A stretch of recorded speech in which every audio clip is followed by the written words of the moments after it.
Looking for a fast-charging, ultra-responsive stylus for your iPad?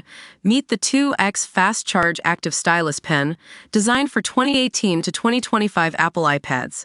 Take your creativity and productivity to the next level. Click the link in the video description to shop now on Amazon. Welcome to the Fandom feed, where we dive into the intersection of pop culture and real life. Today, we're exploring a topic that's both universal and intensely personal: balancing business and motherhood. For many of us, being a mom is the most important job we'll ever have. But what happens when our passions outside the home, whether it's entrepreneurship or creative pursuits, start to compete for attention? We spoke with Meghan about her own struggles to find that balance, and let me tell you, it's not always easy. Meghan's journey began when she decided to pursue a career in business after having kids. She started small, taking on freelance work while still devoted to raising her family. But as time went on, the demands of motherhood began to bleed into her business life. It was hard to shut off my mom brain, Meghan shares. I'd be in the middle of a meeting with clients and suddenly think about needing to pick up my kid from school or make sure they had their homework done.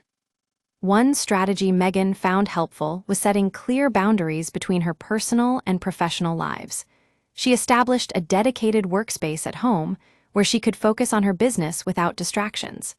It wasn't always easy, but having that space allowed me to create a sense of separation, she says. Of course, the line between work and family life can be fuzzy, especially when it comes to parenting.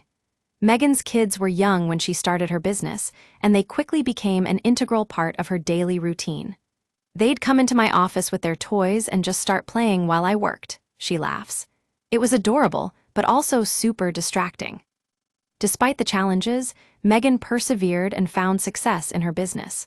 But she also learned to be kinder to herself along the way. I used to beat myself up over not being able to balance everything perfectly, she admits. But what I've come to realize is that it's okay to make mistakes as long as you're doing your best. So, how do you navigate the balancing act between business and motherhood? We want to hear from you. Share your own stories of juggling multiple responsibilities in the comments below. Thanks for tuning in to the Fandom feed. Until next time, when we'll be diving into more stories of self-care and entrepreneurship.